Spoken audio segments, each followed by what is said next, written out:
Šitas telefonas nebuvo mano, bet kažkodėl jį prisimenu labai gerai.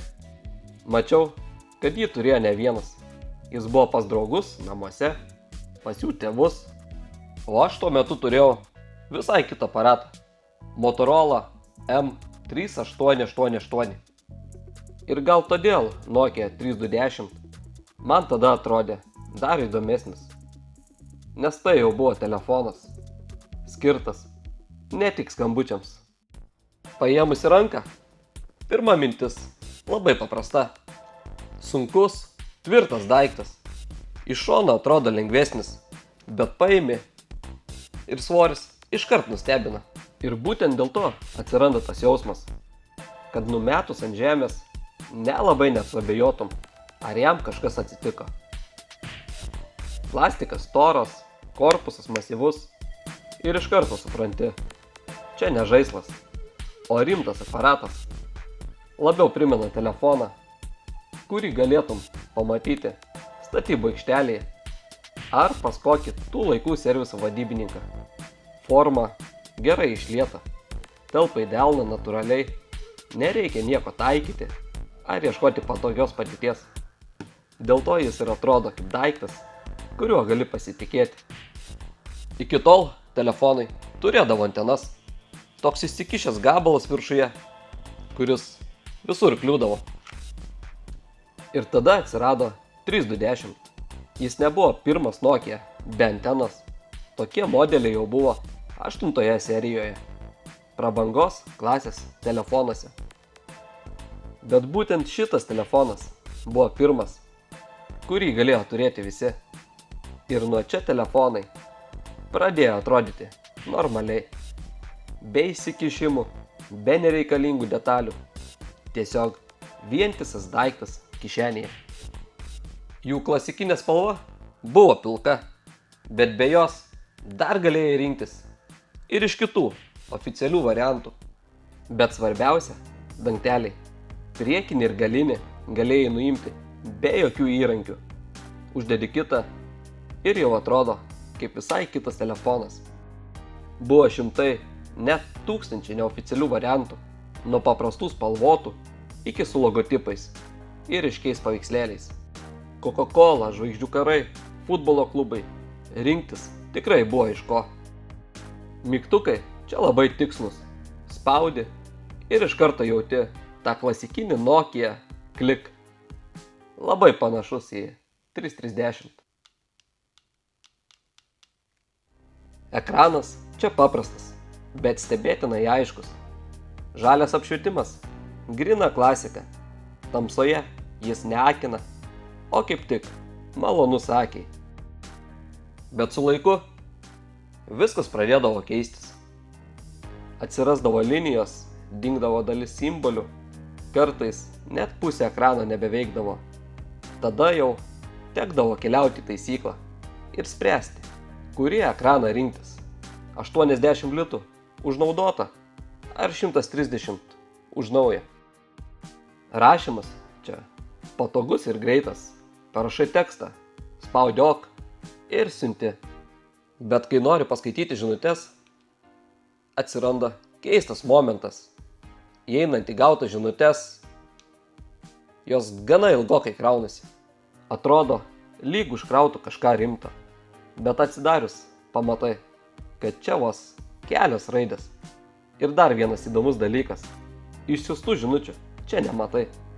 Išsiuntei ir viskas. Jokių įrodymų, kad jį iš viso buvo. Šitas telefonas buvo pirmasis Nokia, aiškiai skirtas jaunimui. Vienas iš didžiausių akcentų viduje jau turėjęs net 3 žaidimus. Kai kuriuose versijose buvo paslėpti dar 2 papildomi žaidimai – React ir Logic. Juos galėdavo įtrakinti tik prisijungęs telefoną prie kompiuterio. Snake – pirmoji versija. Jokių efektų, jokių papildymų, tik sienos ir taškai. Rotation – mąstymo žaidimas, ne vien refleksai. Memory – paprastas, bet geras laiko išmušti.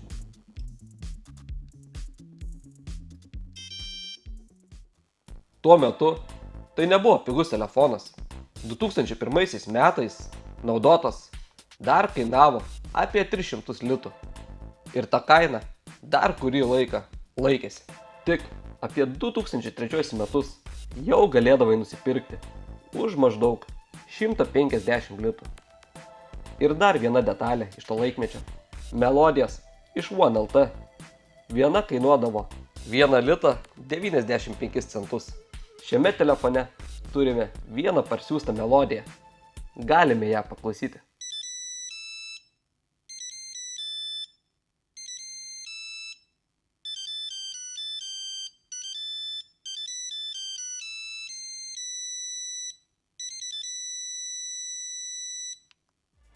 Šitas telefonas turi labai keistą trūkumą. Pagrindinė plokštė palaiko vibro. Yra kontaktai, korpuse net palikta vieta varikliui. Bet daugelį Europai skirtų 3210 jis tiesiog nebuvo įdėtas. Kodėl taip padaryta? Iki šiol neaišku. Ar buvo taupoma, ar taip bandyta atskirti brangesnius modelius? Bet žmonės šitą problemą greitai išsprendė. Remonto dirbtuvėse tai buvo viena populiariausių paslaugų. Už 30-40 litų per maždaug 20 minučių telefonas tapdavo vibruojančiu. Iš pirmo žvilgsnio atrodo nesunaikinamas telefonas, bet po metų ar 2 viskas imdavo keistis.